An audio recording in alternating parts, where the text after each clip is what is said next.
Welcome, my dear students. In this session, we are going to discuss an important DI set from IIFT 2014. और DI set में there are two grouped bar graphs and one pie chart. ठीक है, इसमें इतना scope नहीं बचा कि अपना कैमरा फीड भी साथ में इंक्लूड कर सकूं, so will do it that way only. ठीक है, चलो डिस्कस करते हैं. Charts below describe the energy scenario of a country. Assume that the country does not export any form of energy and whatever is produced and imported is consumed in the same year. The first thing is that there is no export whatsoever and whatever is produced and imported is consumed in the same year. तो अगर जो total consumption है उसमें कोई requirement होता है तो उतना इंपोर्ट किया जाता है. इंपोर्ट का भी इंफॉर्मेशन अवेलेबल है. तो we been given the proportion of energy consumption in 2009. Then there is an annual year-on-year growth rate in consumption of different sources of energy for 2010 2012. And the third graph is percentage of import of consumption of different sources of energy from 2010 to 2012. ध्यान रखने वाली बात क्या है कि जो पहला वाला ग्राफ है यहाँ पे 2010, 11, 12, पहले 2010 है, फिर 11 है, फिर 12 है एंड सो ऑन. बट इस वाले ग्राफ में परसेंटेज ऑफ इंपोर्ट वाले ग्राफ में 2010 इज द लोवेस्ट वाला बार और 2012 is the highest top most वाला बार. ठीक है, सो वो एक कॉशियस रहना है उसके लिए. फर्स्ट क्वेश्चन क्या है? Question number 1 is what was the approximate total import of energy इन 2010. 2010 का टोटल इंपोर्ट क्या है? और इंपोर्ट सारी सेक्टर्स में नहीं है. इंपोर्ट हाइड्रो इलेक्ट्रिसिटी में है, अदर्स में तो जीरो है, न्यूक्लियर में जीरो है. Hydro electricity, coal, natural gas and crude oil, these are the 4 sections जहां पे कि इंपोर्ट है. क्रूड ऑयल इज 29% इन 2009 और 2009 में गिवन है total energy consumed in the year 2009 is 1000 million tons of oil equivalent. So crude oil will be 290, natural gas will be 80, nuclear energy will be 20, hydroelectricity will be 50, others will be 2% यानी 20 और coal will be 540. Okay, now ये है 2010 का scenario और 2010 के लिए पूछ रहा है टोटल इंपोर्ट कितना होगा. सॉरी, ये 2009 का सिनेरियो है, 2010 के लिए पूछ रहा है क्वेश्चन में. 2010 के सबसे पहले year on year growth rate कितना है? तो we need to find out for hydro, coal, natural gas and crude oil. Hydro, coal, natural gas and crude oil. तो हाइड्रो इलेक्ट्रिसिटी इज 50 और ग्रोथ रेट है हाइड्रो का 10%. 10% है यानी कि 55 हो जाएगा 2010 में कंजम्पशन. और हाइड्रो इलेक्ट्रिसिटी का जो इंपोर्ट है दैट इज 5%. लोएस्ट बार को देखना है, सबसे नीचे वाले बार को, और ये 5% आ रहा है. This is 5%. ठीक है, तो 5% इज इंपोर्ट. ठीक है, सो 55 का 5% that will be 2.75. Coal is 540 और कोल में ग्रोथ कितना है? ग्रोथ है 15% का. 15% यानी कि 81 का ग्रोथ है. तो 540 प्लस 81 विल बी 621 और कोल का इंपोर्ट है 25%. 25% यानी कि 621 का 1/4 विच विल बी 150 प्लस 5.25. तो 155.25 is the import for coal. Natural gas is 80 million tonnes in 2009. 2010 में ग्रोथ है 5% का, तो 84 हो जाएगा. 80 प्लस 4 84 हो जाएगा. और natural gas 50% is getting imported यानी कि 42 million tonnes will be getting imported. तो crude oil 290 is the value for 2009 and growth is 10%. तो 290 plus 29 which is equal to 319 is total value. और क्रूड ऑयल का 50% is getting imported. तो 319 into 50 approximately 160 आ गया. तो 160 plus 1555 that is 315 plus 42 357 360 is the answer. Option C, 360 million turns oil equivalent will be the answer for question number 1. Is that clear? Next question. The import of natural gas in 2012 when compared to 2010 is approximately what? Import of natural gas in 2012 compared to 2010. तो natural gas हमारा 2009 में है 80, 2010 में 84 5% का growth है। 2011 में 10% का growth है, तो 84 प्लस 8.4 दिस विल बी 92.4। और 2011 में 5% का ग्रोथ है विच विल बी 9.24 का 5 का हाफ यानी 4.62। 4.62 ऐड करेंगे, 4.6 ऐड कर दो, अप्रॉक्सीमेट वैल्यू आ जाएगा 92 plus 5 97। 84 is consumption for 2010 and 97 is consumption for 2012। और इंपोर्ट 2010 में कितना है फॉर नेचुरल गैस? इंपोर्ट कितना है? इंपोर्ट है 2010 में 50%, 2010 में टोटल कंजम्पशन है 84, 2012 में कंजम्पशन इज 97, इंपोर्ट है 50%, 50% इंपोर्ट है यानी कि 42 इज द इंपोर्ट, और 2012 का इंपोर्ट है 30%। 90 का 30% हो गया 27, 7 का 30% 2.1, 29.1 हो गया। There is a decrease of 12.9 million turns oil equivalent. Option में 13 है क्लोजेस्ट, तो option B will be the answer, reduced by 13 million turns oil equivalent. Is that clear? ठीक है। Next question, question number 3, what is the approximated domestic production of crude oil in 2011? 2011 में crude oil का domestic production कितना होगा approximately? 290 is the consumption in 2009। 2010 में consumption होगा 290 plus 29, already निकाल चुके हैं 319। 2011 में 10% से बढ़ जाएगा 31.9 ऐड कर देंगे, 31 इज 350.9, 350.9 हो जाएगा, या अप्रॉक्सीमेटली 351 आ गया। ओके। और 2011 में क्रूड ऑयल का इंपोर्ट कितना है? Import is 45%। 2011 का 45% इंपोर्ट है, यानी कि domestic production will be 55% of 351। 55% of 351, 50% होगा 175.5, 5% विल बी 17.55।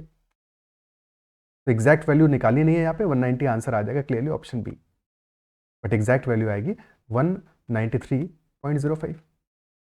ओके, एग्जैक्ट मतलब बहुत ज़्यादा क्लोज वैल्यू आ जाएगी। ठीक है, क्लियर है। बट यहाँ पे क्योंकि अप्रॉक्सीमेट दिया हुआ था तो इतना ज़्यादा क्लोज निकालने की कोई ज़रूरत नहीं थी, तो हमारा काम उससे कम में ही चल रहा था।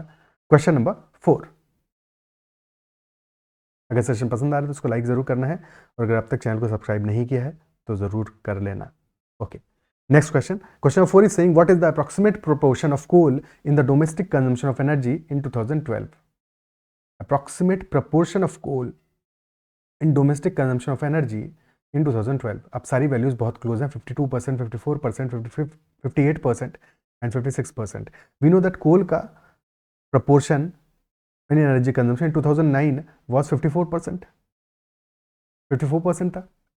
और सारे वैल्यूज जो हैं एग्जैक्टली हम जब तक कैलकुलेट नहीं करेंगे 2012 का कंजम्पशन सारे का, क्रूड का, नेचुरल गैस का, कोल का, न्यूक्लियर एनर्जी का, हाइड्रोइलेक्ट्रिसिटी का और अदर्स का, तब तक हम ये पता नहीं लगा सकते। यानी कि this question is going to be calculative, यहाँ पे कैलकुलेट करना पड़ेगा, बिकॉज 2012 पे पहुंचने के लिए हमें 3 separate year on year growth rates हैं जिनको कि इंक्लूड करना है, isn't it so?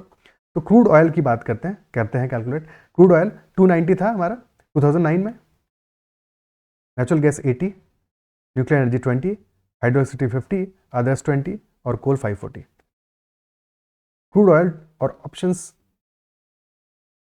Crude oil 290 है 2009 में, 2010 में हो जाएगा 319, 2011 में हो जाएगा, ऑलरेडी हम निकाल चुके हैं 351, और फिर 2012 में 351 प्लस अराउंड 50 यानी कि 403 के आसपास की वैल्यू आएगी 2012 में फॉर क्रूड ऑयल। ओके, ठीक है। फॉर नेचुरल गैस 80 है 2009 में, 84 2010 में, 84 प्लस 10% 92.4 2011 में, और प्लस 5% यानी कि 97 आ रहा है हमारा, 97 फॉर 2012। कोल इज 540 प्लस 15% 621 हो गया 2010 में, प्लस 10% तो 683 हो जाएगा 2011 में, और उसमें 15% ऐड करेंगे which will be around 15%, 10% is 68.3, 5% will be 34, तो 68 प्लस 34 102-103 के आसपास की वैल्यू यानी कि 786 आ जाएगा। और न्यूक्लियर एनर्जी 20 है, 20 2009 में 20 है, 2010 में 20 + 20% यानी कि 24, 2011 में 24 + 3 27 और +3 रफली दिस विल बी 30। जो वैल्यू छोटी है उसमें बहुत इजीली अप्रॉक्सीमेशन ले सकते हैं, कोई दिक्कत नहीं है, क्योंकि टोटल वैल्यू पे बहुत ज़्यादा फर्क नहीं पड़ेगा। जो वैल्यूज बड़ी हैं वहाँ पे अप्रॉक्सीमेशन लेने में ज़्यादा कॉशियस रहना है, क्योंकि वहाँ पे टोटल वैल्यू पे ज़्यादा फर्क पड़ेगा, तो ये ध्यान रखना है हमेशा। ठीक है, छोटी वैल्यूज पे बहुत ज़्यादा कैलकुलेशन में कभी भी स्ट्रेस नहीं लेना है। हाइड्रोइलेक्ट्रिसिटी 50 है, 50 का 10% 55 हो गया 2010 में, फिर 5% और ऐड होगा यानी कि 2.75, 58 हो गया, और 58 + 10% या 58 + 6 64 अप्रॉक्सीमेटली। अदर्स इज 20 + 15% यानी 23, 23 + 15% यानी 26, और प्लस 10% यानी कि 29 आ गया टोटल। सारी वैल्यूज को ऐड कर लेते हैं तो कितना आ गया ये 403 + 97 यानी कि 500, 1286, 1316, 1380, 1409। तो total is 1409, out of which 786 is coal. 1409 का 50% विल बी 705 अप्रॉक्सीमेटली। बचा फिर भी 83 बच रहा है, 83 बच रहा है, तो 5% आ जाएगा हमारा कितना, 5% विल बी 70, और उससे भी ज़्यादा वैल्यू है क्योंकि 13 और लेना है हमें, तो रफली 6% के आसपास वैल्यू आएगा। ऑप्शन डी आंसर आ जाएगा 56%। Is that clear? ठीक है, 56% will be the answer in this case. And 1% is around 14, तो हमने जो भी टोटल अप्रोक्सीमेशन लिया है वो 1 या 2 से ज़्यादा का नहीं लिया, यानी कि 0.1% से ज़्यादा का अप्रोक्सीमेशन हमने नहीं लिया है, 0.1 0.2%। तो डेफिनेटली हमारा जो आंसर है that is the correct answer, कोई इसमें टेंशन वाली बात नहीं है, क्योंकि ऑप्शंस में उतना वेरिएशन तो था। ठीक है, next question, question number 5 is what is the sum of approximate domestic consumption of nuclear energy and hydroelectricity in 2011? What is the sum of approximate domestic consumption of nuclear energy and hydroelectricity in 2011? Nuclear energy हमारा 2009 में है 20 और hydroelectricity है 50। 2010 में कितना है already हम निकाल चुके हैं ये वैल्यूज, तो खैर ये तो इजी ही क्वेश्चन है। तो एनीवे फिर से देख लेते हैं। न्यूक्लियर एनर्जी हमारा 20 + 20% 24 हो गया 2010 में, और प्लस 15% 27 के आसपास आ जाएगा 2011 में। और सिमिलरली हाइड्रोइलेक्ट्रिसिटी 50 है, 50 + 10% 55 हो जाएगा 2010 में, और 55 + 5% यानी कि 58 हो जाएगा रफली 2011 में। 27 + 58 विल बी 85। एक सेकेंड, 50 70 85 आ रहा है। ठीक है, अच्छा एक second, approximate domestic consumption of nuclear energy and hydroelectricity 2050,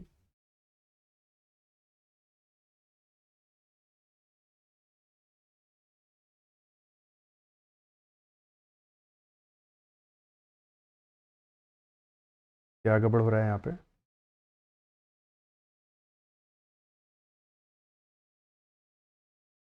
values तो क्लोज हैं 80 और 90, तो थोड़ा सा एग्जैक्ट कैलकुलेशन यहाँ पे करना पड़ेगा क्योंकि अप्रॉक्सीमेशन पूछा है। ठीक है, तो थोड़ा सा कैलकुलेशन को अपना और फोकस करते हैं। 20 + 20% 24 हो गया, 24 + 15%, तो 24 का 15% होगा 3.6, दैट विल बी 27.6। ओके, और देन हाइड्रोइलेक्ट्रिसिटी हमारा 50 + 10% इज 55, और 55 + 5% दैट विल बी 55 + 2.75, 57.75, और दोनों का एडिशन अपना आ रहा है 57.75 + 27.6, दैट विल बी 70 + 14 84 85.35। ठीक है, और हाइड्रोइलेक्ट्रिसिटी हमारा 5% इम्पोर्ट भी हो रहा है, बट एज सच इम्पोर्ट से तो यहाँ पे कनेक्शन नहीं है। 90 will be the answer, 90 should be the answer. Import 5% देखेंगे अपन हाइड्रो का, तो 5% विल बी रफली 3, बट कंजम्पशन तो डोमेस्टिक कंजम्पशन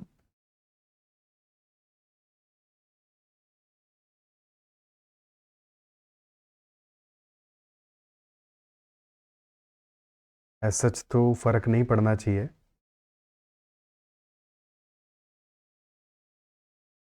ठीक है, C will be the answer. Option C will be the answer 90 million turns oil equivalent, because consumption तो domestic ही है सारा का सारा, ठीक है ना, अप्रोक्सीमेट डोमेस्टिक कंजम्पशन का सम क्या होगा, ठीक है, option C will be the answer in this case, no doubt about it. That's all for this session, ठीक है। वैल्यूज वैसे क्लोज हैं, 85.35 क्योंकि आ रहा है, तो थोड़ा सा कंफ्यूजन जरूर है कि यहाँ पे क्या इंपोर्ट के लिए कनेक्शन करेंगे, बट इंपोर्ट अल्टीमेटली क्या है, डोमेस्टिक कंजम्पशन, ये कहीं पे भी मेंशन नहीं है कि डोमेस्टिक कंजम्पशन को डिफाइन कैसे करेंगे, बिकॉज कंजम्पशन तो सारा डोमेस्टिक ही है, जो इंपोर्ट कर रहे हैं वो भी तो डोमेस्टिकली कंज्यूम हो रहा है। So 85.35 will be closer to 90, so option C will be the answer.